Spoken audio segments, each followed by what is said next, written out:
आम आदमी पार्टी के मुखिया अरविंद केजरीवाल को ईडी ने गिरफ्तार कर लिया है और अब गिरफ्तारी के बाद केजरीवाल के लिए बाहर आना मुश्किल हो गया है क्योंकि केजरीवाल के खिलाफ ईडी के पास काफी सबूत मौजूद हैं। केजरीवाल के वकील अभिषेक मनु सिंघवी सोच रहे थे कि वो सुप्रीम कोर्ट में चीफ जस्टिस डीवाई चंद्रचूड़ को अपने पाले में कर लेंगे और केजरीवाल को कोर्ट से जमानत दिलवा देंगे, लेकिन सीजेआई ने ऐसा फैसला लिया कि अभिषेक मनु सिंघवी के पसीने छूट गए। वहीं ईडी ने भी अपनी चाल चलकर सिंघवी को बैकफुट पर धकेल दिया।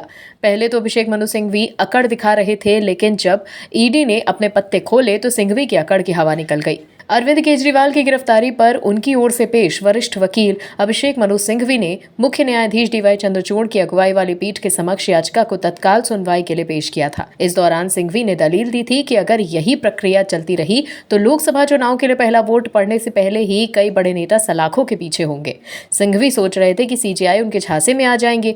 वहीं सिंघवी की दलील सुनते ही सीजेआई चंद्रचूड़ ने याचिका को जस्टिस संजीव खन्ना की अगुवाई वाली पीठ के समक्ष सुनवाई के लिए नियुक्त किया।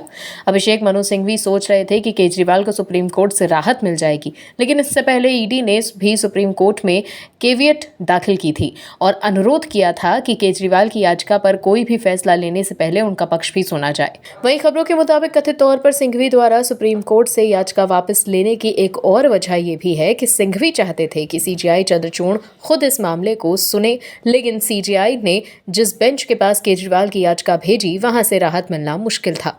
ऐसे में माहौल को भांपते हुए सिंघवी ने याचिका वापस लेना ही ठीक समझा और केजरीवाल की लीगल टीम ने अचानक रणनीति में बदलाव किया। लीगल सलाहकारों ने कहा कि हमें पहले लोअर कोर्ट में जाना चाहिए, वहां राहत नहीं मिलती तो फिर हाई कोर्ट जाएंगे, उसके बाद भी राहत न मिलने की स्थिति में सुप्रीम कोर्ट का दरवाजा खटखटाएंगे। लीगल टीम की सलाह के बाद आम आदमी पार्टी ने सुप्रीम कोर्ट से याचिका वापस लेने का फैसला लिया। जानकारों का कहना है कि सीधे सुप्रीम कोर्ट जाने से बड़ा रिस्क माना जा रहा था।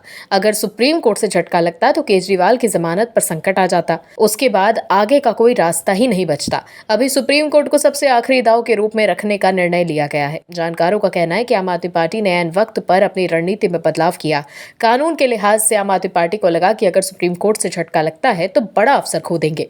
रणनीति में बदलाव की दूसरी वजह यह भी हो सकती है कि जिस तरह से ईडी के हाथ सबूत लगे हैं वो रणनीति के हिसाब से सूट नहीं कर रहे होंगे, लिहाजा ऐसे में निचली अदालत के जरिए ही अपनी बात रखी जाए, नियम के हिसाब से चला जाए। ये बड़ा बदलाव किया गया है। हालांकि ये रणनीति पीएमएलए कोर्ट में कितनी कामयाब होगी ये तो वक्त ही बताएगा, लेकिन जानकारों का कहना है कि केजरीवाल अब बड़ी मुसीबत में फंस चुके हैं।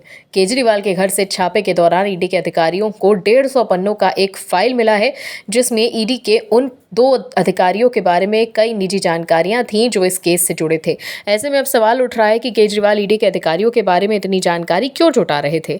क्या केजरीवाल ईडी के अधिकारियों की जासूसी करवा रहे थे? अब इस मामले में भी केजरीवाल फंस गए हैं। Bureau report OMH news. और भी वीडियोस देखने के लिए चैनल को सब्सक्राइब करें और बेल आइकन को दबाएं।